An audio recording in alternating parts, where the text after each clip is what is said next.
Welcome to our channel. నేను మీ నవీన్.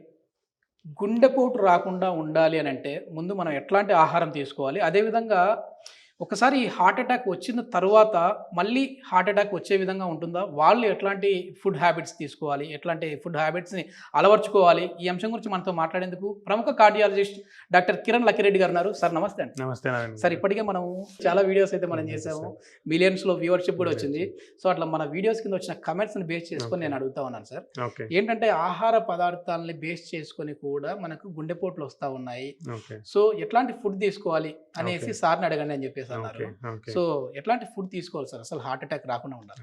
నమస్తే అండి, నేను doctor Kiran Lakkireddy, international cardiologist, Apollo Spectra hospitals, Ameerpet, Hyderabad. So food habits అనేది చాలా important. That is one of the core component for healthy lifestyle అంటాం మనం ఎప్పటికైనా. మనము ఇప్పుడు అర్బనైజేషన్, మోడర్నైజేషన్ వల్ల ఏమవుతుందంటే అవుట్ సైడ్ ఫుడ్ ఎక్కువైపోయింది and easy food delivery. Once the concept of easy food delivery వచ్చినప్పటి నుంచి హోమ్ ఫుడ్స్ అనేది తగ్గిపోయి అవుట్ సైడ్ ఫుడ్ అనేది ఎక్కువ తినేస్తాం, ఆర్డర్లు ఇచ్చేస్తున్నాం. ఓకే, ఎవరు అందరూ అదే చేస్తున్నాం.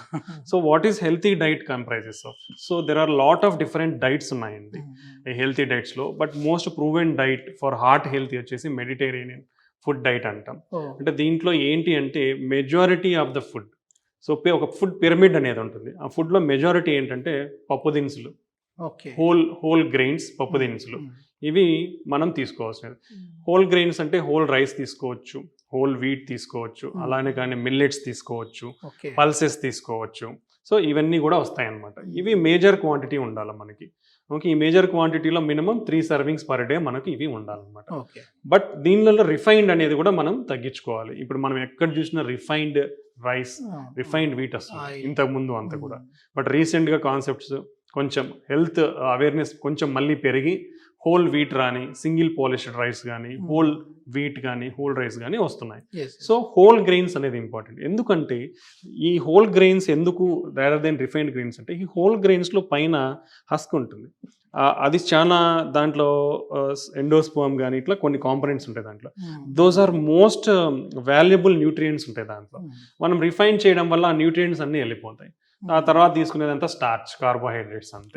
సో మనకి న్యూట్రియంట్స్ ఉండట్లేదు. That's why whole grains concept is most important. So single polished, so మనకు తక్కువ పోయే అవకాశం ఉంటుంది. ఓకే, సో ఇలాంటివి మనకు డైట్లో ఎక్కువ ఉండాలి. హోల్ గ్రెయిన్స్, పల్సెస్, సెరల్స్ అనేది ఎక్కువ ఉండాలి. Next, daily minimum 3 to 4 servings of fruits and vegetables ఉండాలి. Minimum 3 to 4 servings of fruits and vegetables. ఇప్పుడు అందరూ నాన్ వెజిటేరియన్స్ ఎక్కువ అయిపోయినారు. ఈజీగా ఆర్డర్ చేస్తే చాలు బిర్యానీలు, చికెన్ బిర్యానీలు వచ్చేస్తున్నాయి. సో ఎక్కువ నాన్ వెజిటేరియన్ ఫుడ్ అలవాటు అయిపోతుంది. That is not much healthy. Okay, so మన డైట్లో daily 3 to 4 servings of vegetables and fruits are compulsory. So fruits మరి కాస్ట్లీ ఉంటాయి కదంటే, మనకి ఏదైతే cheap and available and affordable fruits ఉంటాయో we should concentrate at least on those fruits అనమాట. So that are most important. Next తీసుకుంటే oil. Oil అనేది it should be limited. Okay, 1 tablespoon per person. Okay, so family కాబట్టి we can use for 4 tablespoons or 5 tablespoons per family per day. Okay, because that contains this much amount of saturated fats అనేది ఉంటుంది అనమాట. So అందులో కూడా healthy oils, plant based oils అంటాం. So whatever sunflower oil, rice bran oil, safflower oil, all are okay only. దీంట్లో best ఏ oil sir అంటే extra virgin olive oil is best. అది ఎక్స్ట్రా వర్జిన్ ఆలివ్ ఆయిల్ దేనికి best అంటే salads, అంటే మన స్ప్రెడ్స్కి, సలాడ్స్ కానీ స్ప్రెడ్స్కి that is a good thing. Deep fries చేయాలంటే ఎప్పుడో ఒకసారి డీప్ ఫ్రై చేసేదానికి నాట్ ఏ ప్రాబ్లం. ఎందుకంటే fine, once in a while deep fried food okay. But రోజు డీప్ ఫ్రై చేస్తే that is very dangerous. Okay, that should not be allowed. Okay, అది next component వచ్చేసి dairy products. Dairy products you can take per day daily. And poultry తీసుకుందాం. Poultry కూడా you can take weekly twice. That's not poultry వల్ల అంటే like chicken, poultry అంటే యూజువల్గా. That too better is non hormonal. ఇప్పుడు మనం అంతా ఫార్మ్స్ చూస్తే చాలా మంది సమ్ డ్రగ్స్ ఇచ్చేసి గ్రోత్ చేస్తారని చెప్పడం, అలాంటిది కాకుండా హెల్తీ చికెన్ ఏదన్నా ఉంటే మనం దాన్ని ఊర్లలో దొరికే still lot of farms came with healthy chicken. Healthy chicken weekly 1 or 2 servings తీసుకోవచ్చు. Then egg non diabetics daily can take in egg సరే విత్ yellow. మీట్ లో వచ్చేసేసి రెడ్ మీట్ మంచిది అంటారా లేదంటే ఇట్లా chicken Meat is better not avoidable. Usually it comes very high in the pyramid. Pyramid లో last లో అంటే చిన్నది అంటే mostly avoidable or very limited amount okay వస్తుంది. Okay then another non vegetarian healthy is fish. Okay, fish is healthy. Okay, whatever it is. Okay, next eggs daily 1 egg per day is healthy in non diabetics. Okay okay, yellow కూడా తినచ్చు. Yellow contains very good amount of. Yellow తింటే fat పెరిగిపోతుంది అని లేదండి. పక్కన పెట్టేసేస్తా ఉంటారు. లేదు. ఎంతవరకు సార్ కరెక్ట్? నాన్ డయాబెటిక్స్ ఉన్న వాళ్ళు రోజుకి 1 egg with white and yellow తీసుకోవచ్చు. ఆ ఎల్లోలోనే మనకు మెజారిటీ ఆఫ్ విటమిన్స్ మినరల్స్ అనేది ఉంటుంది. Only white having some protein, but ఎల్లోలో proteins, minerals, vitamins, essential vitamins అన్ని కూడా ఎల్లోలో ఉంటాయి. So per day 1 yellow is acceptable. Diabetics లో అయితే ఎల్లో లిమిట్ చేయమని చెప్తారు. Okay, that is the evidence what we are having right now. Very less quantity red meat in non vegetarian. దానిపైన ఒక కేటగిరీ అసలు వాడకూడదు అంటే sugar sweet and beverages, sweets, processed foods, packed foods, ఇవన్నీ కూడా ఇట్ షుడ్ బెటర్ అవాయిడ్. ఇప్పుడు sugar sweet and beverages అంటే ఏమొస్తాయి? కూల్ డ్రింక్స్ వస్తాయి. They all just like sugar only. So processed foods, donuts కానీ whatever it is there, bakery items కానీ, cakes కానీ, these should be in a very limited quantity. But in the present day world ఎక్కడ చూసినా these products are more easily available to eat. White poisoners అని చెప్పేసి కూడా అంటూ ఉంటారు కదా. But these are the most avoidable foods. Majority of our food should contain whole grains, pulses, cereals, millets, along with fresh fruits and vegetables. Okay, milk, dairy products. ఇవన్నీ మనం ముందు జాగ్రత్తగా ఇవన్నీ తీసుకోవాలి. కానీ ఒక్కసారి హార్ట్ అటాక్ వచ్చిన పర్సన్ వాళ్ళ డైట్ ఎట్లా ఉంటుంది సార్? ఇది సేమ్ అండి? సేమ్ డైట్ అండి. ఎవరికైనా ఇప్పుడు ఇవన్నీ మనం దేన్ని తీసుకుంటాం? హెల్తీగా ఉండాలి. ఒకసారి హార్ట్ అటాక్ వచ్చిన తర్వాత స్పెసిఫిక్ ఫుడ్స్ తీసుకుంటే ఏదో బాగా ఏదేమి ఉండదు.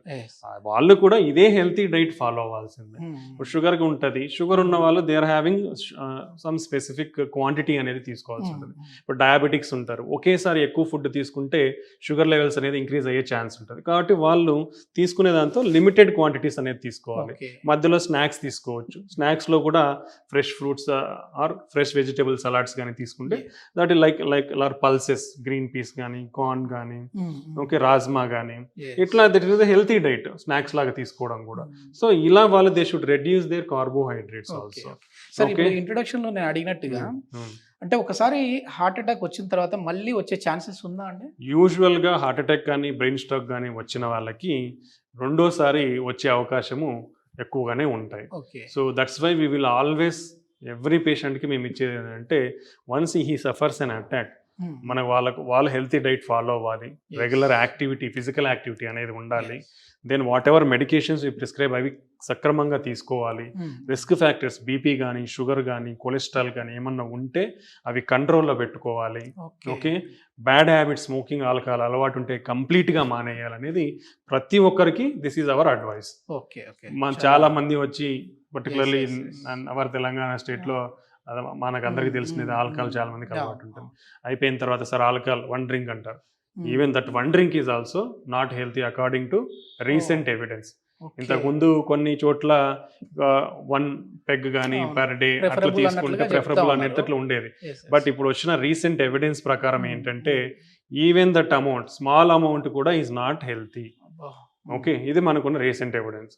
So our advice is always completely stop smoking, completely stop drinking. Once you suffer a heart attack, it is not encouraged. Okay, completely stop చేయమని ప్రతి ఒక్కరికి ఇదే చెప్తాం అనమాట. ఇవి ప్రతి ఒక్కరికి మేము ఇచ్చే సజెషన్. ప్రతి ఒక్కరికి డిశ్చార్జ్ అయ్యే ముందర వాళ్ళ డైట్ ఎలాంటి డైట్ తీసుకోవాలి, ఎక్సర్సైజ్ ఎలాంటి చేయాలి. ఇప్పుడు వెంటనే మేము నడవచ్చా హార్ట్ అటాక్ స్టంట్ వేసిన తర్వాత లేదా బైపాస్ చేసిన తర్వాత అంటే స్ట్రక్చర్డ్ యాక్టివిటీ ఫస్ట్ ఇంట్లో తిరగండి 1 వారం 2 వారాలు. మీకు ఏం ప్రాబ్లం లేదు ఇంట్లో నడిచేటప్పుడు, చిన్న రౌండ్ వేయండి ఒకటి చాలు. నిదానంగా పెంచుకుంటూ పోండి మీ కెపాసిటీ. అంతేగాని ఒకేసారి నేను నార్మల్ అయిపోయినాను కానీ కూడా ఓవర్ ఎగ్జర్షన్ అనేది చేయకూడదు. మన క్యాపబిలిటీ, నాకు ఇక్కడి వరకు 1 kilometer నడిచేంత వరకు నాకు ఏమి ప్రాబ్లం లేదు. సో ప్రస్తుతానికి 1 నెల ట్రై చేయొచ్చు, తెలిసిపోతుంది. సో నాకు ఏం ప్రాబ్లం లేదు, ఇంతవరకు నేను నడవగలను, అంతవరకు నడవండి. తర్వాత నువ్వు కొంచెం ఎక్కువ నడిచావు అయినా నాకు ప్రాబ్లం లేదు, నడవండి. సో అలా గ్రేడెడ్ రీహాబిలిటేషన్ అంటాం, గ్రేడెడ్ ఎక్సర్సైజ్ యాక్టివిటీ, అది ఫాలో అవ్వచ్చు. మనకు హార్ట్ అటాక్ వచ్చిన తర్వాత తీసుకునే జాగ్రత్తల కంటే అసలు రాకుండా prevention is better than cure అంటూ ఉంటాం కదా. సో అట్లా ఫుడ్ హ్యాబిట్స్లో కూడా మంచి చేంజెస్ వస్తే అసలు ఈ హార్ట్ అటాక్సే రాకుండా మనం చూసుకోవచ్చు అని చెప్పేసి అంటా ఉన్నారు. Thank you sir. నమస్తే నారాయణ గారు.